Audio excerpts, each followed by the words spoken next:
Welcome to Loaded Talk. I am Frank Kraft, your congressman, the most important person you know, the third most popular candidate in the land. Along with me, as always, what's up, planet Earth? Charlie. I'm Charlie.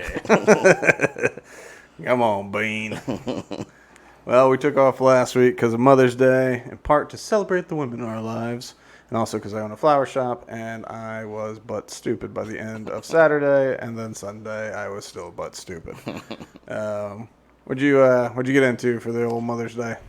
We went to hang out with my mom for a little bit on Mother's Day, and then on Saturday we hung out with my stepmom and my dad. What'd you do to honor Miss Smelly? Well, kind of because of all of the things that go on in our lives, we got dinner towards the end of Sunday, so it was kind of a busy day. The last event, yeah. Gotcha. Well, she's smelly anyway. All right. So one series of events that has been occurring since we last met is the FBI, believe it or not, seems to be corrupt. It seems like they don't actually look out for the people. Perhaps they're just a rogue agency in for their own power that just does whatever the hell it wants. Maybe.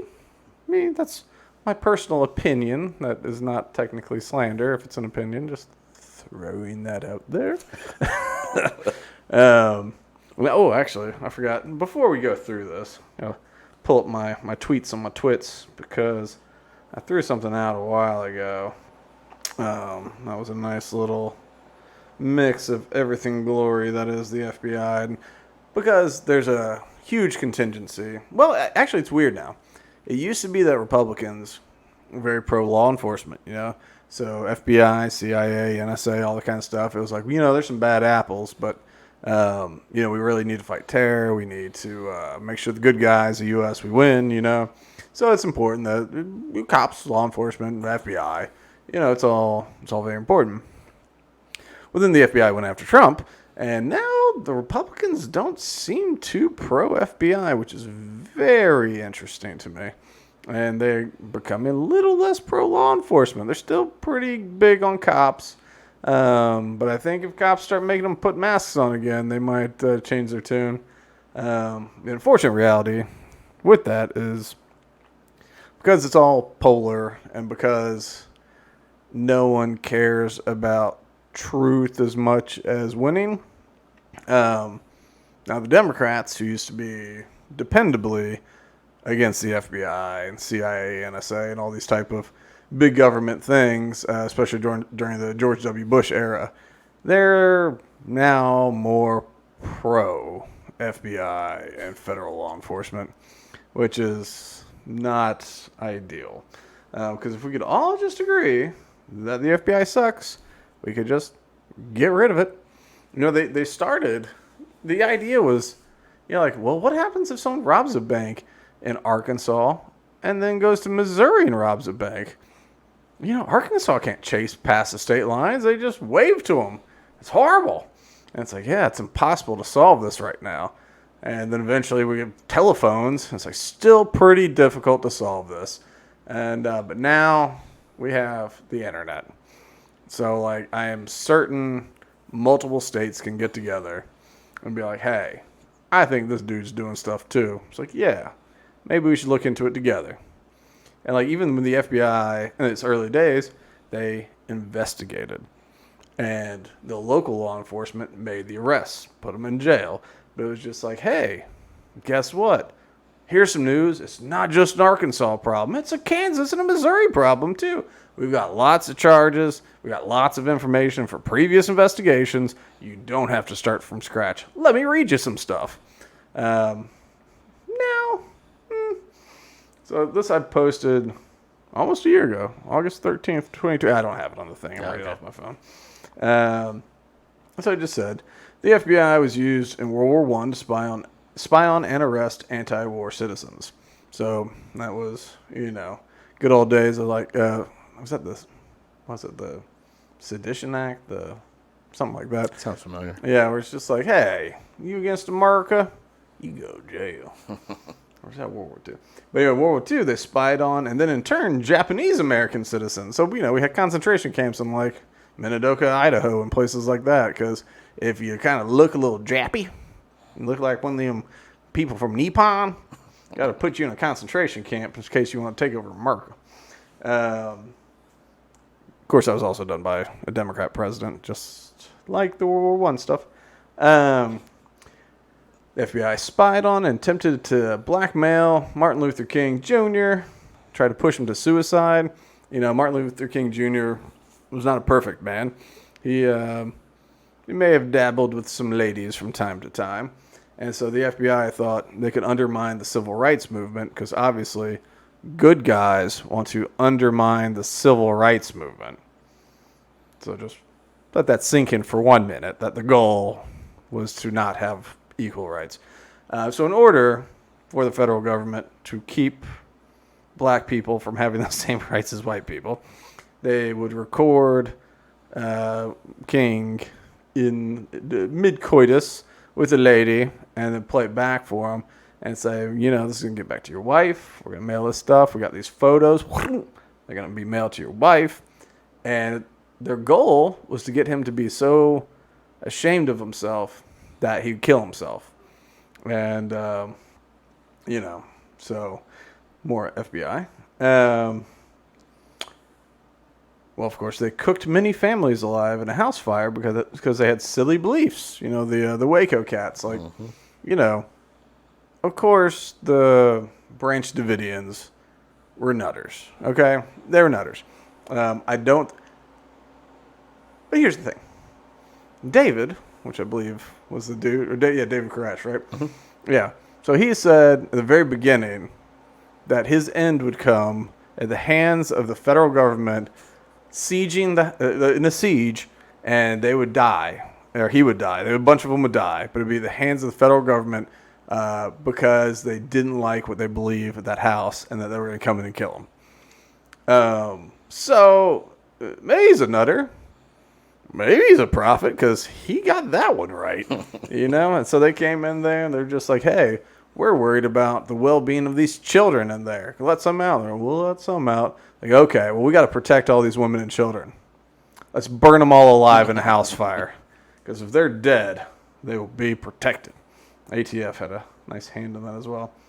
Then there's Ruby Ridge. They entrapped a man into a gun sale, then shot the man's son. Next day, a sniper took out his wife, they basically entrapped this. They didn't basically. Held up in court as entrapment. They entrapped this guy. He sold him a shotgun. It was like a half inch too short, something like that. It was barely below these stupid federal guidelines. And so they lived in this rural part, Ruby Ridge. And so a lot of land, And so you have a real country plot of land, a lot of times you go hunting and fishing and stuff like that. Your kids, they probably like it too, So the boy was walking around the land with a rifle because he can do that. And these guys pull up in ghillie suits. And he's just like, basically monsters coming out of the ground, And so this kid's standing with this rifle and he just kind of like, huh? And so, of course, pop, pop, pop, put the kid down. And so, the dad hears this, goes out, retrieves the child's body. And so he's, of course, has now seen that someone has broken onto his land and killed his son. And, he is not feeling great about that. Eventually it's like, hey, it's the government and all that. But yeah, his wife is holding their baby because he has one more child. And so the wife holds the baby in her arms. And so they're negotiating all this stuff. And I think she's got a gun, too, because they're surrounded by a bunch of gun-wielding lunatics that just happen to have a badge that have already killed their son for no reason. And so, trust is an all-time high, I would say. But, they get the shot. Shot's clear. Take the shot. And so, as she holds their baby, she gets blasted away. And goes to court afterwards, after everything's said and done, gives up eventually. Goes to court, gets held up like, oh yeah, the federal government entrapped you. They had no reason to be there. You were not attempting to sell sawed-off shotguns. They entrapped you, and then they came in and killed your family. I forget what they gave him, like $50,000 or something. Like, here's $50,000. Sorry about your loss. It's like, well, how am I supposed to buy a child and a wife for $50,000? You can buy one of them for $50,000, but I mean, neither one's gonna be that good. But anyway, yeah. So that was they said sorry. God, this thing goes. So they groomed young Muslim men to join terrorist groups, planned attacks on the U.S., and then entrapped them. That was post 9/11. They'd get a bunch of like 18, 19-year-old kids online and just be like, hey, we got this thing, screw America, right? They hate us. Eventually, they get them in there. They go, okay, when we get there, hit this button. And they'd be like, oh, I'm conflicted. I'm real conflicted. Like, hit the button. So they hit the button. They're like, prison, Guantanamo Bay, gotcha. Shouldn't have hit that button. We're the government. Let's say they set up a domestic terror group, planned to kidnap a governor, and entrapped others to join. Old Whitmer, Michigan. They laid siege on Native Americans on a reservation for wanting social change, killed 2, and then tried to manipulate threatened witnesses before the trial. Like, they went around and just like, you don't want to testify, come on. The FBI drugged and assassinated Fred Hampton for being a Black Panther. They thought he was just a little bit too compelling. So they snuck in and they drugged him and they killed him. They expanded to drug use. Oh, Hampton, they drugged him so he'd pass out, and then they broke into his place and they shot him dead. And I don't even think he woke up. I think they just shot him in his bed. I don't think he had the ability to spring forward because they doped him up so bad. And that's just a few things. That was just a thread I posted last year of just some of the highlights of the FBI that since the beginning they've been a weapon to use to control Americans to do what the people in power want. Whether that's saying, no, of course, black people don't get to have equal rights. FBI is all about that. They said, well, no, who wants that? Let's get a loud mouse down there causing all them problems. And so, yeah, MLK, Fred Hampton, I mean. So, we kind of forgot about stuff. FBI and the post 9/11 world kind of got a little hero thing going, Did you want to chime in with something there? As far as... I don't know. It looked like you're... No. It does seem like... Well, over time, it seems like there's a progression in bills that escalate the ignorance of rules that we have in place, I guess. Yeah, or just not caring about the rules. Right. Yeah. No, it's when I think post 9/11 that was a problem with we saw, like I was just talking about with the Muslim kids. We were so the whole country, Muslim terrorists, Islamic extremists and all that protect us, and so we'd see. FBI breaks up terror rings, stops a plot in, New York City or whatever. And we're like, oh, good job, federal government. And then, like, when it starts getting to court, you're just like, wait, you tricked a high schooler? You tricked a high schooler into hitting a button after telling them that everybody hates it? Like, okay, like, I don't think manipulating high school students is what we want the FBI to be doing. It's not complicated to manipulate high school students. And then, especially, why is 18 the age for joining the military? Because 18-year-old dudes will run towards guns that are shooting. Get them all hopped up, ready to go. And, not all of them, of course, but 18 to 20-year-old dudes, they are a lot braver, dumber, I don't know, but you're willing to just go. You got all that testosterone, you got all that, I could do this, I could willpower this thing. And so, if you go and start hyping them up that the U.S. is against you and the only way to, save yourself is this plot, you're going to figure that out, especially when you're a team. If you're a team of adult agents that have, psychological... expertise. It's like we do psyops. Now we're going to focus on one teenager. We'll do all of our psyops against, Tim over there. Doesn't stand a chance. No. Tim or whatever, Muhammad or whatever. But, it's, no chance in the world. And especially when it's just like, all right, just hit the button. Just call this phone number. Call this phone number. You don't even have to be there. Just call the phone number. Okay. It's just like, oh, Guantanamo Bay. All right. So that's a little bit of history at the FBI. There's been some headlines. Obviously, one thing that started when Trump was running for president, the first real time, the time he got elected. I think he ran before at some other time or something.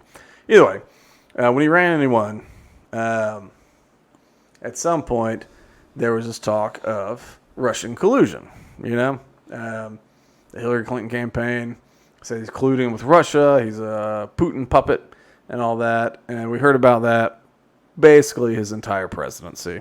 There's still people now who are online and still say it's a by God fact. He is a Russian agent, a Putin stooge. Because there was a Trump Tower he was trying to build in Moscow at some point, and of course the P tape where it's like, well, he was at that hotel in Russia and he hired those hookers to come in and pee on a bed because the Obamas had stayed there, and it wasn't clear whether he wanted to be peed on or was it just peeing on the bed because the Obama slept there, which of course, I assume if you don't like pee, you'd have to change the sheets, There's just a lot of variables in the story that they don't flesh out, especially since Trump's a notorious germphobe. I love how you use the word flush. So that was a big piece of press that people discussed all the time. Oh, is he a Russian stooge? Is he an asset? And so there was the Mueller investigation, and it came out and it was just like, I don't know. We don't really have anything, I guess. It seems we're going to close this up. And so they had the Durham investigation, the Durham Report, has just come out. And what's his face? Is it John Durham? Yeah, John Durham, a special counsel, which they named John Durham to special counsel before the end of the Trump term, and that allowed him to continue his investigation under a new president without just getting fired. Because if he wasn't special counsel, then he could have just been canned, and then it would have gone anywhere. But everyone always said that John Durham was this guy that was not politically minded. He was just a very cut and dry fella, and he was going to investigate it. And so, years went through during Trump years, he was going, into Biden years, he was going. And honestly, I forgot that his investigation even existed, But then his report comes out. I'm going to pop over to the screen here. Look at that. No cookie problems today. This is from Just the News.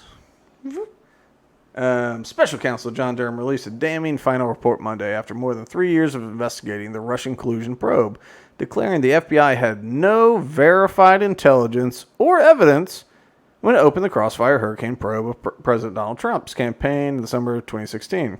The prosecutor, however, recommended no new criminal charges. Of course not, because he didn't have anything. Neither U.S. law enforcement nor the intelligence community appears to have possessed any actual evidence of collusion in their holdings at the commencement of the Crossfire Hurricane investigation, Durham wrote in a 300-plus page report sent to Congress.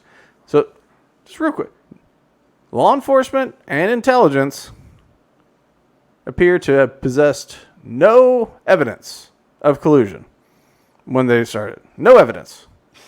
None. They didn't have any evidence. That's a conclusion drawn. When they start the investigation, they start off with nothing pointing them in that direction. Okay. Might as well spend millions of dollars investigating something where you don't even have circumstantial evidence. No evidence, it says. None. All right. Let's see. The prosecutor faulted the department and the FBI for failing to follow their own standards and allowing the probe to persist, including the surveillance of an American citizen without the basis of FISA. Let's see.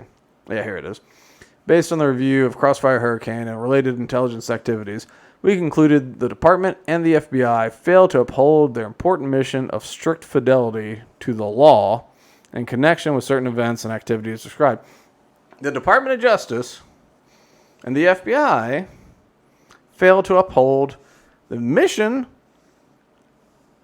of sticking to the law. They are federal law enforcement. The Department of Justice is all about federal law.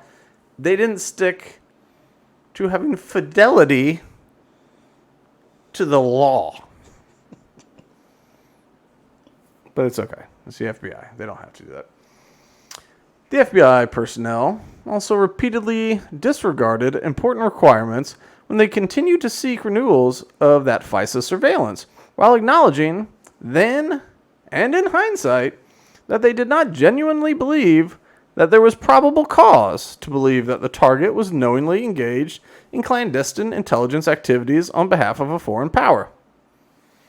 How about that one, Charlie? So, like, a FISA warrant, that is when you go to a secret court where it has no public view, and you say, I would like to record this cat. Whatever. Like, I want their phones, I want their house, I want their emails, whatever I can get access to. Because they're, a threat. There's a criminal thing, and I need it. The judge goes, okay. I think, FISA warrants getting, denied is almost never. It's like one of the most powerful warrants you can have. And the success rate is almost 100%. Like, they just game the stuff. That's why even have the court? Why even have the court? Exactly right. They just go, yeah, sure, you can have that. Yeah, sure, you can have that. But you would think that you at least need to play the game, right? This is a serious threat. We have this evidence. We really need these warrants. Here's some stuff. This is why it's serious. But this report found that the FBI agents, both at the time of applying for the FISA warrant and now, in this exact moment, at neither time nor in between those days, did they ever think that there was a real reason to have one other than just wanting one. They did not genuinely believe there was probably cause to believe the target was knowingly engaged in criminal activity. So they got a warrant, renewed it, without even thinking it was real. Seems like a justification for maintaining jobs, almost. Yeah, I don't know what it is. I mean, it seems like... Well... it's not in this article, I don't think. But the Durham Report talks about how the Clinton campaign, I'm forgetting all the dates now, the Clinton campaign, decided that they were going to do a thing during the election to say, Trump's colluding with Russia. They decided they were going to just put this out there. This was going to be an attack that they were going to do, which is fine. You're a campaign. You can throw mud, So they decided they were going to do that. And it was something like 4 or 5 days after they decided this is the path they're going to take, this investigation started. So they talked about it being a strategy, and the FBI then began an investigation into their accusations that they invented in their campaign headquarters. In between these two dates, we're going to make this to a thing, and it's actually an investigation. There was this meeting that was really weird. It was Bill Clinton in an airplane, never getting off the airplane on the tarmac, meeting with Susan Rice, who I think just stepped down from the Biden administration, but she was a very high level, I forget her job for Obama, but she was a hustler, and, she was huge. I mean, huge behind the scenes, smart person who pulls strings, But Bill Clinton and Susan Rice met on an airplane. Somebody in the government, former president, whose wife is running for president. They had a meeting, known around on an airplane, after Hillary Clinton decided to try this attack. But before, the FBI opened up a real investigation. When asked about it, they said, Bill just asked about our kids, and they were just talking about, like seriously, they were talking about that. It's like asking about kids and talking about, I don't know, soup recipes and stuff. And it's like, even at the time, everyone's like, there's no way Bill Clinton and Susan Rice met in a random airport on the runway, basically, to talk about children. There are telephones. We have telephones, and odds are they can cross paths a lot.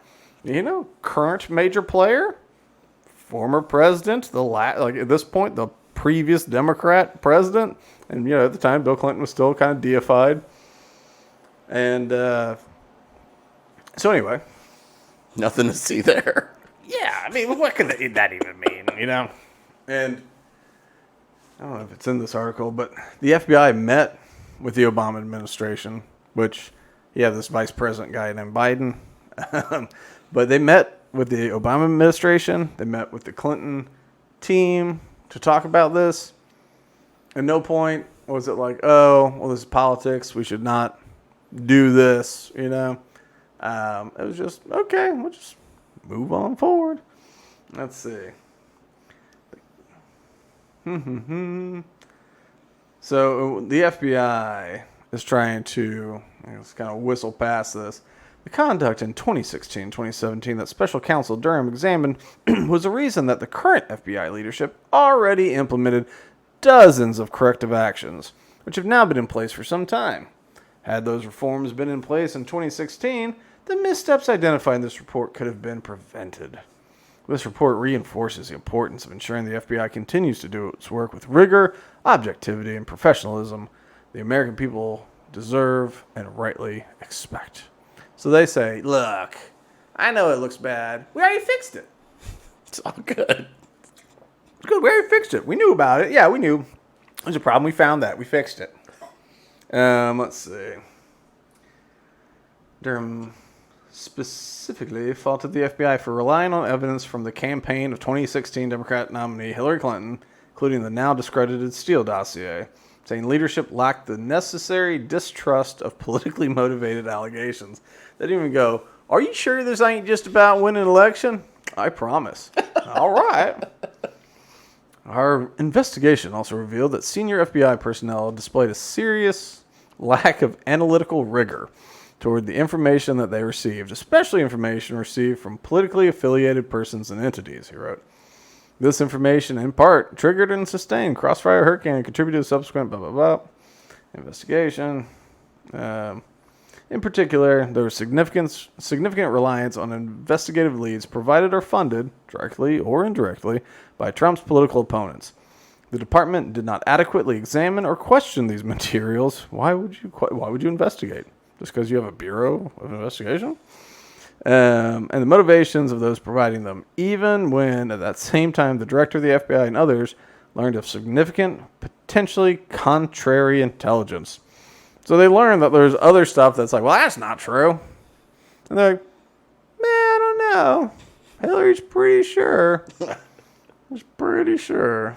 What else? FBI's actions with respect to other highly significant intelligence. FBI's actions with respect to other highly significant intelligence they received from a trusted foreign source pointed to a Clinton campaign plan to vilify Trump by tying him to Vladimir Putin so as to divert attention from her own concerns relating to her use of a private email server. Unlike the FBI's opening of a full investigation of unknown members of the Trump campaign based on raw, uncorroborated information, in the separate matter involving a purported Clinton campaign plan, the FBI never opened any type of inquiry, issued any taskings, employed any analytical personnel, or produced any analytical products in connection with the information. This lack of action was despite the fact that the significance of the Clinton plan intelligence was such as to have prompted the director of the CIA to brief the president, vice president, attorney general, director of the FBI, and other senior government officials about its content within days of receipt. So it was important enough that they told everybody about it. It's also of enough importance for the CIA to send formal written referral memorandum to Director Corney and it's supposed to be Comey, and the Deputy Assistant Director of the FBI's Counterintelligence Division, Peter Strzok, for their consideration. You remember the name Peter Strzok? It does sound familiar. Yeah. He was the guy that got caught. He was an FBI agent, and he got caught. So him and this other FBI agent were having an affair with one another. They were both married, and they were kind of just getting down on the side with one another. And they decide, or they're texting, and I forget why their text became public, some sort of lawsuit, maybe the Trump thing. But they were just like, we got to stop Trump at any cost, like no matter what. Like, we are the last line of defense. We can't let this guy stay. So it's one of these guys, it's like, they hated Trump. They thought that their job was to do whatever they could to stop him because he was so evil, right? And so this guy was briefed on the intelligence. And, he took it very, okay, I'll take that seriously because, I'm impartial. I'm impartial. Let's see. Strzok, who led the team, but was fired from the FBI, worked with Lisa Page, who he was having an affair, to go around the counterintelligence chief of the FBI, his boss, to keep the investigation going by getting the approval of then FBI Deputy Director Andrew McCabe, who was also later fired. So he went around his boss, went to this other dude to keep the investigation going, even though it was a shit investigation. And both of them got fired for it. But, let's see. Not care about all that. So that's something that came out. Yeah, you can go. The whole thing was made up. Surprise, surprise. Yeah. Do you remember Andrew Schiff? Do you remember that guy? Mm-mm. He's out of California. He'll probably end up being the next senator. Have you heard about Dianne Feinstein? Yes. You know how she's like just not there anymore? Yes. Like worse than Biden and Fetterman. Which, by the way, 3 people in one party who you can argue were not there mentally. 2 senators and a president. Like, just come on, Democrats. Just take it seriously. We're supporting mannequins. Just please. Just not people with severe mental disorders. Like, Biden was a sharp guy, a political animal. Feinstein was too. Fetterman, meh. I mean, meh. That was then. She was gone for was it shingles? She had shingles, which apparently is horribly painful. But so she had shingles, contagious, all that kind of stuff. So she was away from the Senate, or maybe she had shingles. Either way, she was away from the Senate for a while, and so they're pushing her back in a wheelchair, unrelated to shingles apparently. She's it's a thing, but press was like, how's it feel to be back? She's like, I've been here the whole time. And they're like, no, didn't you miss? She's like, I've been here. I've been voting. I've been doing this. Like, you need to, I've been here. And so she's like, I was like, she's been gone for like a month or 2. And she's like, nope, I've been here the whole time voting. It's like, good. You don't even know where you were yesterday. But just stay. But anyway, so Schiff is a congressman out of California who was on the intelligence committee, or maybe is on the intelligence committee. But he would show up every day on CNN. She's like, I've seen the intelligence. This is going to be huge. What's going to come out is huge. Trump is going down. He's a Russian agent. We've never seen anything like this. I've seen the intelligence. This is bad, people. And so weekly, if not more than that, he's going, I've seen it. I've seen the intelligence. And this will be bad. And then nothing ever came out. But he would just do that dance. So he was lying that whole time. Just lying. Just making it up. Pushing it through. The press dutifully reported it. And there was just nothing to it. Not a shred. There was, Strzok who was with the FBI until he got fired, McCabe before he got fired, making it up. They had nothing. And then the press just repeat, and there's still people that are hanging on it now. What did you think when it came through? Well, in my head, it just discussing this, I just picture somebody showing up my front door, waving a bunch of paper in my face, saying, we're going to search your life because we're accusing you of this. Yeah. And little do I know that it's just a bunch of blank paper. Damn right. Yeah, sure. It's like, okay, let me read through that. Right. That one time I got into a little bit of a thing, and the cops wanted me to sign paperwork. They went to hand it to me. I grab it to read it. I'm like, don't you snatch that from me. I was like, I'm just receiving it. I'm just receiving it so I can read it. Like, are you going to sign it? I'm like, I just need to read it. Yeah. Like, so you're not going to sign it? I'm like, I'm happy to sign it. I just need to read it. I don't know what I'm signing.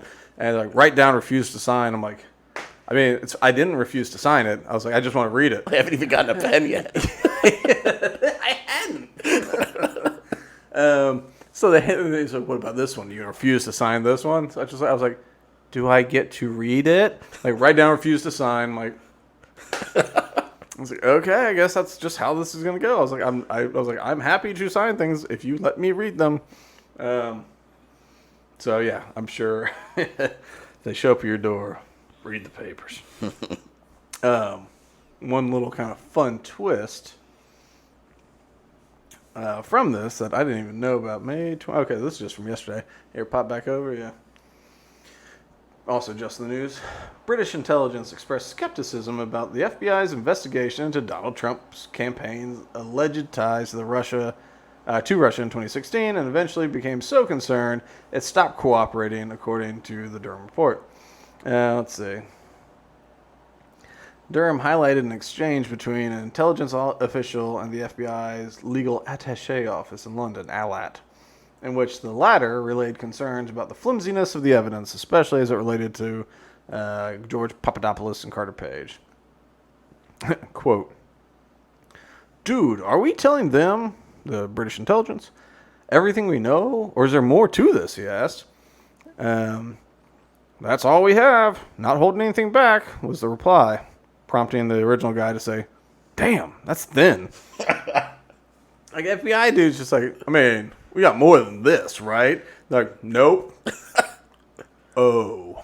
The FBI legat in London went on to tell the inspection division that in discussing the matter with senior British Intelligence Service one official, the official was openly skeptical, said the FBI's plan for an operation made no sense, and asked if asked him why FBI did not just go to Papadopoulos and ask him what they wanted to know, a sentiment that the person told the investigators that he would shared.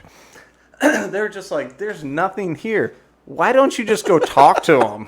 Like, you think he might be a stooge? You have no evidence he's a stooge. Well, maybe talk to him. See what he says. Start there. They're like, that's ridiculous. Why would we talk to the guy? All right. Let's see if there's anything else there. That was kind of the funniest part. But at some point, well, whatever. It goes on and just talks about how it was always silly. And at some point, the British were just like, we're out on this one. Like, we do a lot of spying for you. We spy on all your people, give you the information. This is a little shady. There's nothing here. We don't want any part of it. So, like, and that's wild too. That, like, a member of the Five Eyes, like Five Eyes is just like, no, this seems like it's not legal. And I know what we do, technically legal. We figured out all the workarounds. Like, you haven't even figured out that workaround yet. You're just not doing good. So that is a big thing that's been happening with the FBI. But wait! That's not all! Today only. All right, a third in a row for just the news. Oh, we're gonna Cookie Monster. Cookie Monster. I'm gonna refresh this screen. Let's try it again. Nope. Really? What did I like about this window? It's still just the news. All right. Well, it's a short one. I don't need it. Y'all can look at my beautiful face. So this is as of 2 days ago. So, ancient history. The FBI violated civil liberties against George Floyd protesters and January 6 participants through the improper use of a surveillance tool, according to the filing from the Foreign Intelligence Surveillance Court. Unsealed Friday, that undercut claims by FBI director that the Bureau had reformed its process for use. Remember we just talked about, he was like, oh, we fixed that already. We fixed it after, we found that 2016, 2017, a long time ago, we fixed it.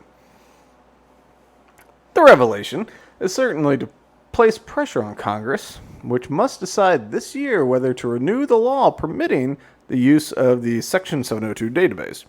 The April 2022 opinion from FISC, which the Washington Post obtained, indicated that the Bureau had improperly made use of the database more than 278,000 times, including against the aforementioned groups, crime victims, and 278,000 times they made illegal use of a database in order to search people protesting about George Floyd or who attended January 6th. I'm just thinking about the person who crunched the data and found that number and then their reaction. Yeah. Well. So let's see how many times it was referenced. Oh. It's still going. Oh. I'm going to get a coffee. I'll be right back. So, I don't know. This has got some. I'm going to go get a coffee. It'll be fine.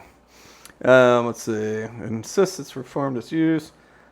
Chris Wray told us we can sleep well at night because of the FBI's so-called FISA reforms, but just keeps getting worse, the House Judiciary Chairman Jim Jordan told the news. Jim Jordan's a bit of an oddball. So the FBI may only access Section 702 database when seeking information related to foreign intelligence or evidence of crimes.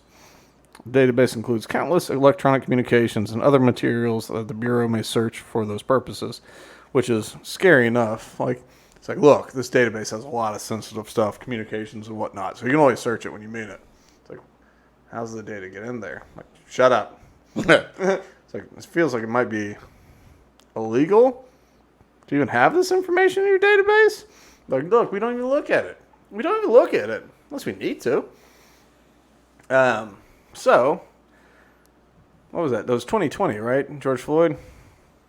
Yeah. What? Yeah, summertime 2020. Then January 6th was after the election, which was 2021. So, very long time ago. The FBI was just anybody. They wanted to find out who was involved in the protests, who was involved in January 6th. They got a hint. They would look through whatever the hell is this information they have access to. And without a warrant, without any evidence of a crime, they were just fishing on a fishing expedition and did it 278,000 times.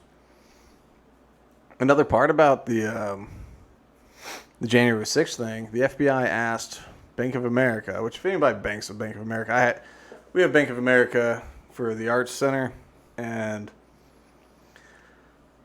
they're the worst. And at some point we're going to move. It's such a pain in the butt to move all your accounts, but I hate them. Anyway, FBI said, Bank of America, will you give me all the transactions for anybody that used a debit card in the Washington, D.C. area in January 5th, 6th, and 7th? Bank of America goes, yeah, no problem. Wait, just all of our customers? Yeah, just anybody that spent money in D.C.? Done and done. Wow. Yeah, so if you have Bank of America, in case you were not already aware, which would seem difficult if you use Bank of America at some point, you have to run into the horrors that is Bank of America. But yeah, they'll sell you out in a minute. Real quick. All your transactions. It's like, oh, you got a hot dog. Okay. It's like, oh, you got a nice prostate exam there I see on your screen. Oh, followed by a massage. You had a weird day. You're a threat. You're a threat. That's the thing. You're already a threat, so we're going to look at all your transactions. imagine just because you were in D.C. on January 6th. that's it. Wow. That's it. I mean, like that was the extent of it. That was the crime being investigated. Because normally, there's a crime. You know, they're aware of a crime. Or I guess this January 6th, they're aware of a crime. People broke into the White House. They go, all right, I got to figure out who did this crime. It's like, we got all this video.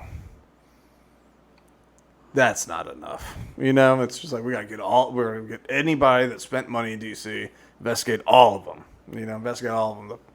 The process is the punishment. Let's just drag them. So, they, once again, attacked private citizens for no real safety reason. You know, maybe if you're on the left, I'm sure you'll say, January 6th was a threat to our democracy. If you're on the right, you might say, well, George Floyd protests were violent, violent, whatever the hell, riots that needed to be stopped. Okay. But the FBI doesn't get to just investigate every human in D.C. for it. FBI doesn't get to invest donors. I may have not kept that. But in addition to looking into like the George Floyd and the protests for January 6th, they also investigated donors to one congressional candidate. Probably not me. They did say he didn't win. But, no, probably not me. but there's somebody they said was running for Congress, didn't win, and they investigated all of his donors for January 6th type issues, you know? So technically it could have been me. But I feel like it might have been like somebody like a Sabatini or somebody like that. But I don't know. So all of this is further examples of how they don't seem to like to tell the truth. But every now and then, it's a big company or big organization with enough people. Some people will spring a conscience, and they'll just have to say something. You know, the term is often whistleblower. You know, we got protections in the world for whistleblowers, unless you're Edward Snowden or Julian Assange. Well, he's a journalist, but he doesn't get to be. And Edward Snowden was a whistleblower, but doesn't get to be. But outside of them, we have protections. And so it works like all the time. But then, so we got the Washington Examiner. I don't know why they got this pulled up on MSN. Hopefully no Cookie Monster. Okay. House Republicans joined FBI whistleblowers in alleging retaliation for exposing political rot within the Bureau. This was as of Thursday. While the FBI revoked some of their security clearances, and Democrats accused them of being a national security threat. Let me get down to where we want to be here. All right, the new House Republican report blasted improper retaliation by the FBI against the whistleblower who testified on Thursday, FBI Special Agent Stephen Friend, FBI Special Agent Garrett O'Boyle, and the FBI Staff Operations Specialist Marcus Allen. Whistleblower testimony makes clear the FBI rid itself of employees who dared to speak out against FBI leadership or to raise good faith concerns about FBI operations. The FBI is taking whatever. I don't care about that. Okay, yeah, so the three people, the FBI weaponized the security clearance adjudication process to silence employees who fight against the politicized rot within the FBI leadership. GOP reports that because a security clearance is necessary to work at the FBI, revoking or suspending an agent's security clearance effectively indefinitely suspends the agent and leaves the agent to languish in unpaid purgatory. So these people, let me see if it says, because I think this was about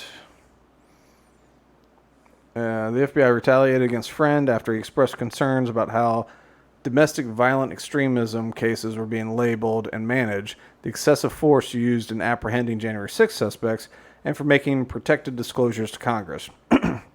Report said that the retaliation did not end with Friend's indefinite suspicion, and that despite informing Friend that he could seek outside employment, the FBI refused to sign off on his request to obtain it or to provide him with documents necessary for other employment. Let's see.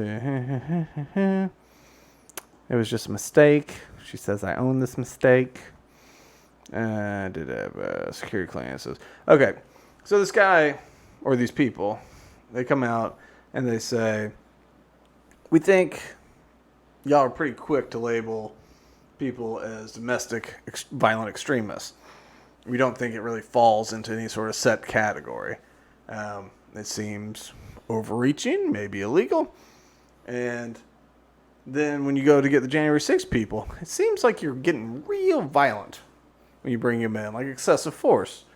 You probably could just ask them to turn themselves in, most of these people, and they would. And they worried about, the higher executives, I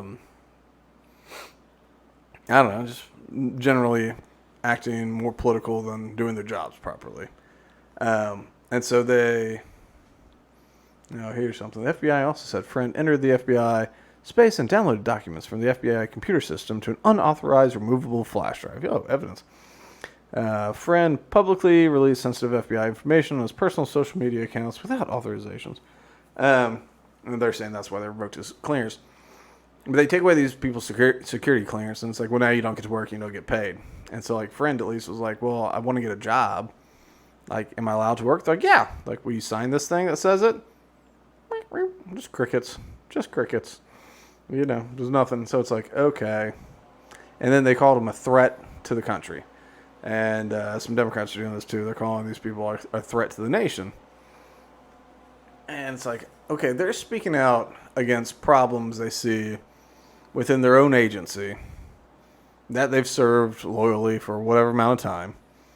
And now you're just like, well, they're a danger to this nation.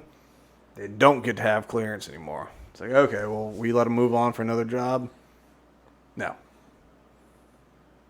I mean, it's clear retaliation. So he was a cop. So Friend was a cop before becoming an FBI agent. He testified that the FBI Security Division should be gravely concerned if executive managers threaten subordinate whistleblowers with adverse actions. Well, absolutely. Yeah, Report. Let's see. Yeah, just talking about retaliation. Clearance was revoked. Yeah. Excuse me. Let me get some water. But that's, it's a further sign of a corrupt organization when it's like, we've been up to no good. And when someone wants to point that out, we're going to just fire them, essentially. It's, you're not fired. You just don't get paid, You find your stapler. It's in the basement, I think.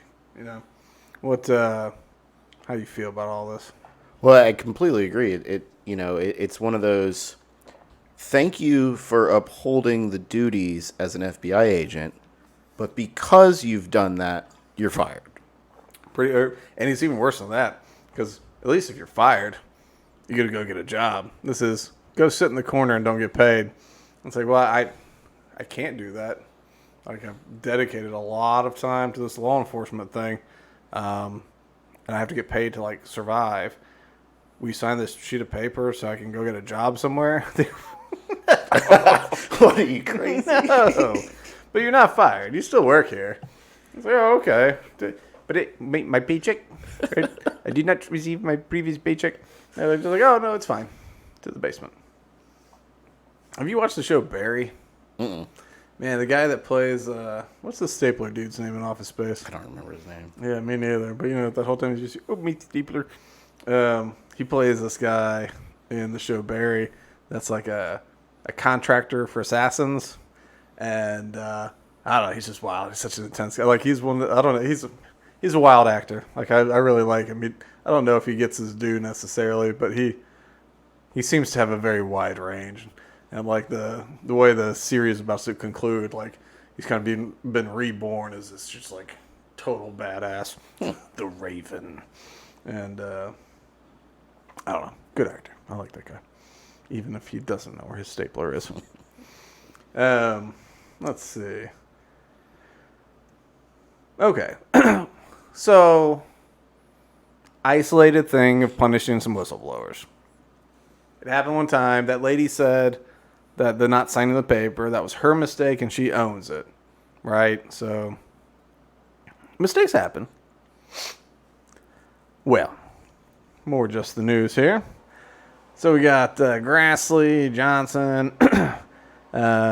So senators sent a letter to the Justice Department demanding answers after a former FBI agent said he was forced to sign a non-disclosure agreement that did not include the legally required whistleblower exceptions, allowing him to come forward to Congress. Let's see if it's the same guy. However, former Special Agent Steve Friend, who came forward in the fall, claims the FBI used excessive tactics and did not follow its own rules in probing of the January 6th riot. Provided the GOP senators with a non-disclosure agreement he was forced to sign that did not include the required anti-gag provisions. So in addition to just punishing people, they get you to sign something saying you can't whistleblow against us if you leave. And, no big deal. It's fine. It's fine. It's just the FBI. Worst case scenario, you can go to, Congress, I guess. Just go to Congress. They'll protect you. Probably. Anyway, work for the FBI. They're an honorable organization. But, at least with that, it's limited to the FBI. And go ahead and hop back over to USA Today. A whistleblower for the Internal Revenue Service, which is investigating Hunter Biden for potential tax violations, told lawmakers Monday his entire team was removed from the probe. So, Hunter Biden is getting investigated, for tax stuff, which is kind of a nice way to say for criminal conspiracy to launder money. Not that technically, but it's just like there's a lot of money that comes through, and other money that now we see that people have agreed you got paid, like that giant diamond that Chinese dude gave you. It's like, you didn't pay taxes on that. It's like, wow. So there was an investigation, real hardy one. And so some IRS agents wanted to come out and to testify to Congress that the IRS investigation was being stymied by the White House and politics were involved and they weren't actually investigating anything. It was all just a show. It was just politics. Politics was more important than the truth. Well, they couldn't. They weren't able to get the clearance. They weren't able to get the whistleblower protections because they did it very cautiously. We're like, please give me protection. I will sing like a bird, and people tried, and it was hard to get that to happen. Well, the IRS just went and fired the whistleblower and the entire team. They're just like, I'm sorry, they didn't fire them. They were removed from the investigation. But still, they just took the entire team looking into this, which I'm done with this article. That was pretty much all I wanted to show. But they took the entire team and were just like, I hear that you've got some concerns about the way this investigation's been run. You're off the investigation. So we've got, I guess, the common theme in all of this is the government will do whatever the hell it wants to, and it will come after you hard.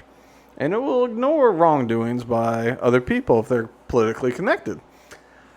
And when people try to step up and do the right thing, they will try to destroy those people's lives. Even if they're just like, hey, I love the FBI or the IRS or whatever. Like, I love the FBI. I think we do have an important job. And I just want us to make sure we uphold the high standards that I believe we should have. They go, that's great. You're fired. But when it comes to you, like you said, waving the papers at your door, like, or the January 6th stuff, where it's like, you're detained. It's like, cool, when's my trial? Like, I don't know, we'll get to it. It's like, do I get to post bail? No. No, this is a federal thing. It's a terrorist type thing. You gotta stay in jail. It's like, okay, it's been like 2 years. Do I get a trial? Like, yeah. Yeah. Okay. So, I mean, they will use all these tactics. The IRS, obviously, if you mess up on your taxes at all, like, they're going to get you. And they're going to treat you like a criminal. But if you're the vice president, president's son, and you set up a whole series of LLCs for you and your family to collect money from the Russians and the Ukrainians and the Chinese and I feel like Belarus was in there at some point. No big deal. You're a special person. You're special. You're not one of these gross normies walking on the street getting jobs and stuff. Ugh. So right now we're going to find out if Congress. So apparently we're about to find out if they get to renew, their use of this database for their investigations, which they've abused horribly, and they've just been caught abusing it horribly again.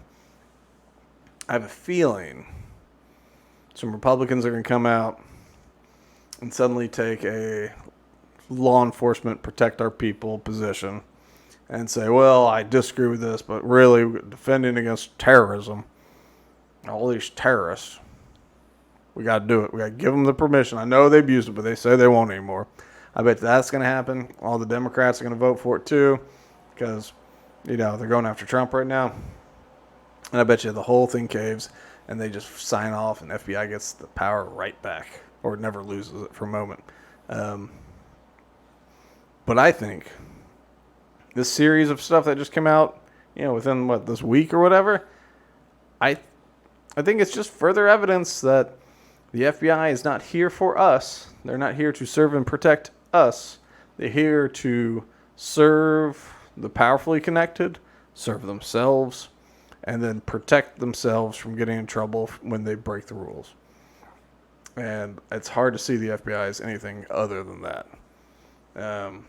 So, I don't know. I don't got anything lighthearted to end. It's just the FBI sucks and they're super powerful. They're not as powerful as the CIA, which is terrifying. That also needs to go away. But how do you feel about the FBI there, Chuckles? I've mixed emotions. There's always the bad apple in the bunch, but it seems like there's a lot of bad apples in the bunch. It does. It seems like, and when there's a good apple, they just stomp it. They just stop being a good apple. We're trying to be rotten here.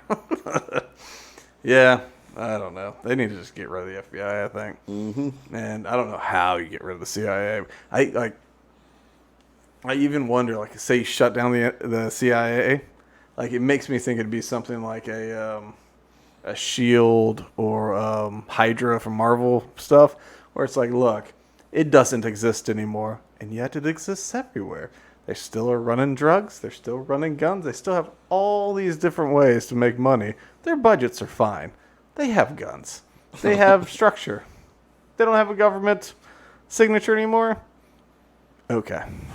They just become this floating agency of nefarious dealings. No rules. Yeah, I do kind of wonder because if someone shut down the CIA and didn't get assassinated before it happened, because odds are they get assassinated for it. Kind of like JFK. Or RFK. Martin Luther King. Because keep in mind, the FBI really wanted to shut him up, and suddenly this redneck in Memphis takes him out. But I wonder who put the bug in that guy's ear. He just brought his rifle down. I gotta shut up this motherfucker. I don't know. Martin Luther King, JFK, and RFK in a very small amount of time. And CIA seems concerned about the JFK stuff. Anyway, all that to say, yeah, they're. I think if someone did shut them down without getting assassinated, that it would be some floating, nebulous, horrible agency. All right, well, that's going to wrap us up on this high note of happiness. So, Charlie, till next week. If it smells like government, it probably stinks. Ooh, I like that. Yeah, it's rotten. All right, man, that's it. I'll see you next week.